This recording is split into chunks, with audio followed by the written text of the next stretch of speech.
कल रात जब पूरा देश नींद में था, सीमा पार एक निर्णायक जवाब आकार ले रहा था। एक ऐसा ऑपरेशन जो सिर्फ सैन्य ताकत का नहीं बल्कि सटीक सोच, अद्भुत संयम और अपराजेय हिम्मत का परिचायक था।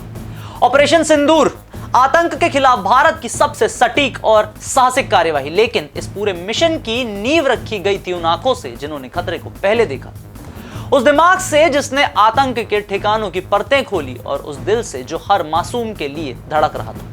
सटीक खुफिया जानकारी, संचार की अटूट श्रृंखला और हर सेकंड पर नजर रखने वाली तैयारी के बिना यह मुमकिन नहीं था। इस ऑपरेशन में जो महिला अधिकारी अग्रिम पंक्ति में रही, उन्होंने न सिर्फ एक जिम्मेदारी निभाई बल्कि उन परिवारों के लिए इंसाफ की लौ भी जलाई जिन्होंने अपने अपनों को खोया था। कौन है कर्नल सोफिया कुरैशी, जिनके नाम से दुनिया के आतंकवाद में एक डर का जन्म हुआ है? करेंगे सभी जानकारी आपसे साझा। नाम हमारा आशीष गुप्ता और आप देखना शुरू कर चुके हैं NS24/7 digital. Colonel Sophia Qureshi का जन्म 1981 में गुजरात के वडोदरा में हुआ। उन्होंने बायोकेमिस्ट्री में पोस्ट ग्रेजुएशन किया। सेना के परिवार से ताल्लुक रखने वाली सोफिया का बचपन सैन्य माहौल में बीता। उनके दादा भारतीय सेना में थे, जिससे उन्हें बचपन से ही सेना की अनुशासित जिंदगी देखने का मौका मिला।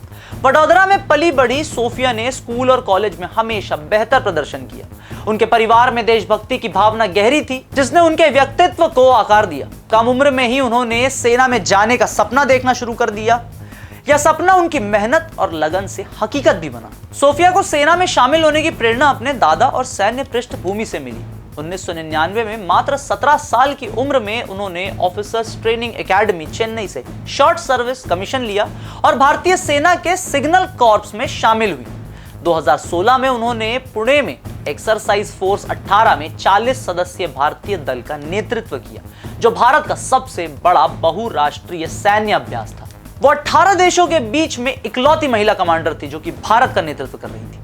2006 में उन्होंने कांगो में संयुक्त राष्ट्र शांति मिशन में सैन्य पर्यवेक्षक के रूप में भी काम किया।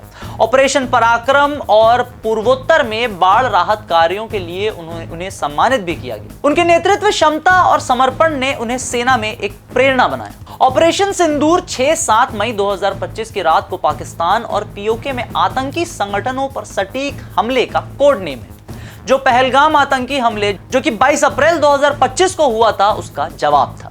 कर्नल सोफिया ने खुफिया जानकारी जुटाने में महत्वपूर्ण भूमिका निभाई, जिससे 9 आतंकी ठिकानों की सटीक पहचान हुई।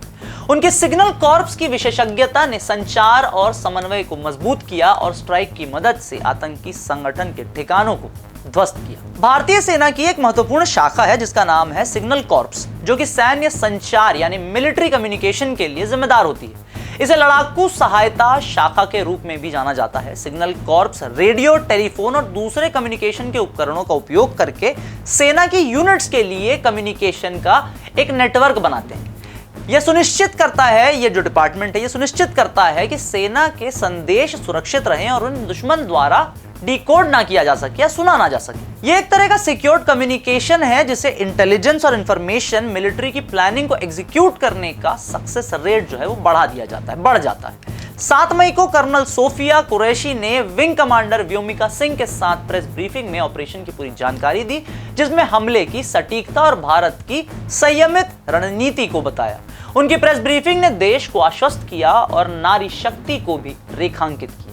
ऑपरेशन सिंदूर पहलगाम हमले का जवाब था, जिसमें 26 लोग मारे गए थे। भारतीय सेना, वायुसेना और नौसेना ने मिलकर एयर टू सरफेस मिसाइलों से 9 आतंकी ठिकानों को नष्ट किया।